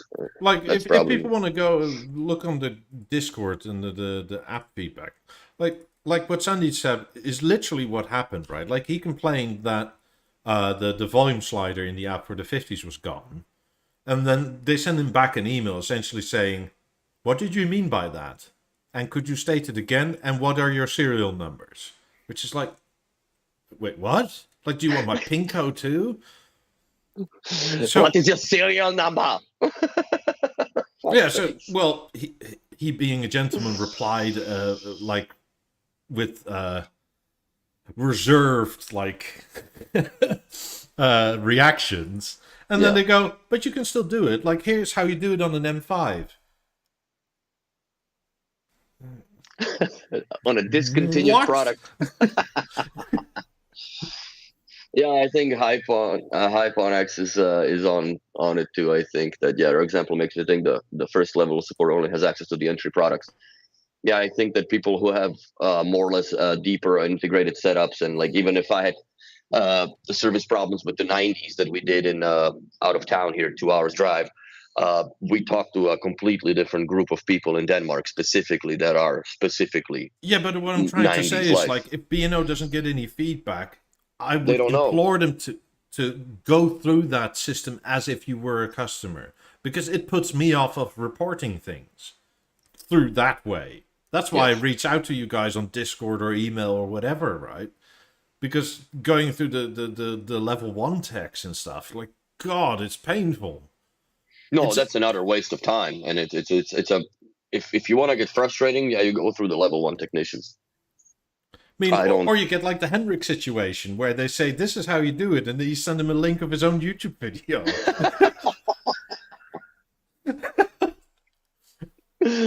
Oh, that was epic. That was funny. That was back when Georgie was around, I guess, eh? Yeah. That's funny. It's But yeah, it's the struggles and pains. But I think again, B&O, I do not hate you guys. I love you guys, but there is some things that you seem you make it oblivious hard. to because you're on the other side and you never like do your own mystery shopper thing, right? Hmm. Like give whomever stereo pair whatever, see if it works, and then go through the problem of uh, making it known. Yeah. And don't tell anybody. So I think we're onto something with it. But yeah, I think the level not even the 50s 90s and theater and stuff like that should completely be bypassed of level one troubleshooting. I bet you there's like 5 emails in, they'll probably ask you to turn it on and off again, or off Yes. and on again. Yeah, I agree with Sunday. Level one should just pass on the message and rather than respond with nonsense.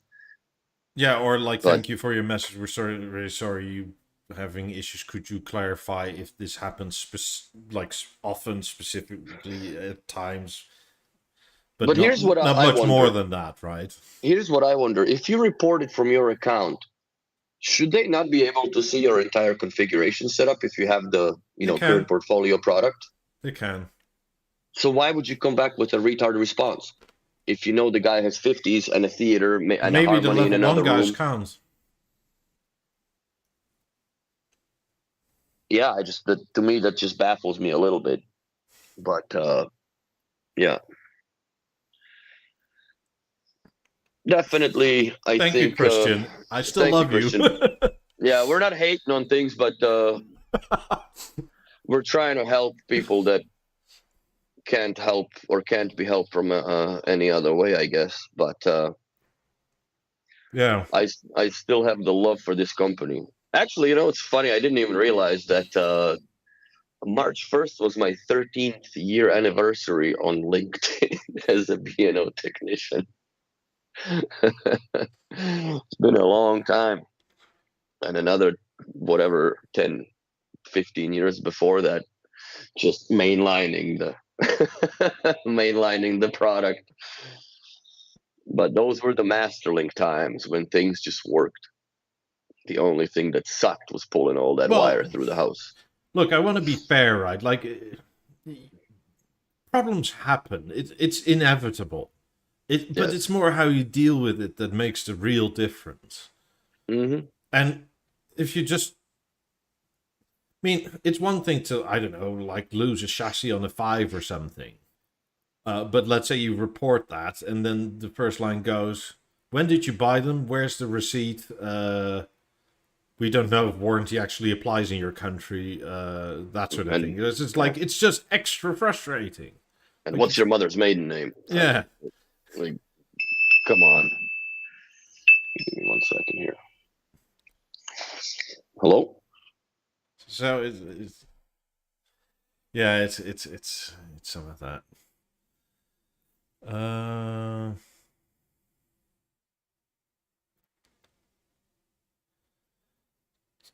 Two organizations. Products is pure sales. After sales is the issue. Sell, sell, sell. High margin, high commission, and only as good as the last sale. I think that is almost dealer specific, because I don't have that. Essentially, unless you have a problem that is either so minor or the weekend, there is no reason to deal with HQ or their troubleshooting things. Mm-hmm. Because, like, at least in Europe anyway, like, most things go through your dealer. Mm-hmm. Like, even if, like, I don't know, am I doing something wrong? I can't connect my remote, right? Like, your dealer will generally reply better and quicker than the whole support people will do. I mean, in the US, it's kind of like, because dealers are so far away, and it's more of a job than a passion.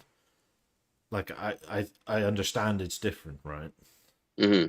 But that's also partially what Discord is for. Kind of why I set it up this way. Yeah. I mean, people have actually asked things to that exact point on Discord where I didn't know, so I asked you just by text. Yeah. Discord is a very good pool of information. I have to say, it's grown to something that I didn't expect, and and yeah, like Ralph says, it's a crowd approach, and it is, because you can pool different resources from other people. Just like the uh, trying to pull old ML products onto the Mozart, which is kind of impossible through the B&O's interface, but you can still do it with your Home Assistant and so on and so forth. But we still come across the places where it's very challenging to upgrade a client when, perfect example, we had a BeoVision 755 die in a client's home, and he has 16 rooms, 16 link rooms on Masterlink. God. With a 9000. How the fuck do you ever do anything? We didn't put a theater, we put a stage, because stage can work with core that can work with then we can just, well, even the theater would work with core, but she didn't like how thick it was and blah blah blah. It's a different story. But the problem is that now, no, you no longer have ability to listen to the 9000 in that room without a significant delay, and there's nowhere to put the delay boxes and all that nonsense, because it's you know everything is ran to the location and everything is in the mechanical room or technical room, whatever you want to call it. So yeah, that kind of sucks for the people that are moving from the old Masterlink to new network link, or you've had the TV for 10, 15 years, and I understand that, yes, it's time to replace it, but you also had been catered to in this very niche and unique interface environment that now no longer is compatible with itself, because the new tech don't speak with the old tech. So Yeah, you need that kind of, an LML converter, which they don't make, so you have to figure out yeah. some second-hand one. And then you can probably tie that into like Node-RED or something like that, or like a Home Assistant. Mm-hmm. Hopefully, but it's very like, it's too techy. Like, people that are in the Masterlink realm. Imagine coming from a Masterlink house and then essentially you say you have to have a digital Home Assistant. What does that mean? Like, you need to have a computer running 24/7 so that it can all still talk to each other. Mm-hmm. Like, what? Yes. Like, otherwise, it doesn't work.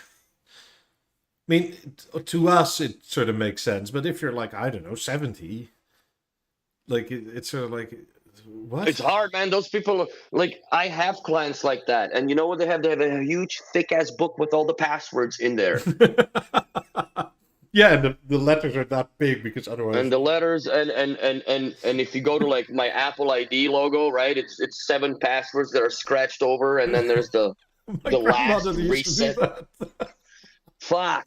And then you put that in there and it doesn't work, bro. And then you're like, oh, ta-da, I gotta, like, now it sucks, right? Because now you don't have that. Oh yeah, bro. So it's no fun. But those people are not. And even though it's still one button playback, even on the new Mozart platform, it is a completely different interface. When you have some arthritic ass hands and you have to navigate with this smooth remote, this little slab of aluminium with buttons that you can't feel on, I like it, but I don't, and I think it should be backlit. But people that come from the BO4, and you can literally have a blind person use that remote without any problems. Give the blind guy a Beoremote One, it's going to be sources all over the place. It's not going to be, if you have more than 4 sources for my buttons, then you're out to lunch, because you can't use your screen, because you got to use your eyes for that. But it's not that there's a lot of people that have that issue. But still, I really wish. I don't understand that, like, the Helix, which is the little piece of shit cable box, comes with the remote that has backlit buttons. It sits on a Bluetooth network with the thing, and you can talk to it, and the batteries last forever. Why can we not just have light on this thing? I don't need to talk to it anyway, but we just make a cinema edition of this bloody Beoremote One, so people get backlit buttons. And I swear to you that you will never sell another unbacklit panel after that, because everybody will just go for those. I mean, on the Masterlink, right? I like Masterlink products a lot, but I also do kind of see like why it makes no sense to keep on supporting that. The people that have it are becoming fewer and fewer, and the only people that kind of really want it are the second-hand market people, which it's the enthusiasts. Well, yeah, but like, there's no direct sales incentive for B&O. There's no money coming from those people because they're buying second-hand products, and maybe like the only people that I can see benefiting from the platform would be someone like Steve with these cables that he's making, or dealers that they can sell them. Here's a 5-meter Masterlink for your 9000 to the 750 or whatever. Mm-hmm. But we don't sell any of that. Like, very, very few and far in between. And I like the approach that Karim took on it. That, you know what? No, let's just replace the product. Let's just put new and start with new, and then move new further down into the homes. The only thing I don't like about this new network link interface, I wish that B&O had made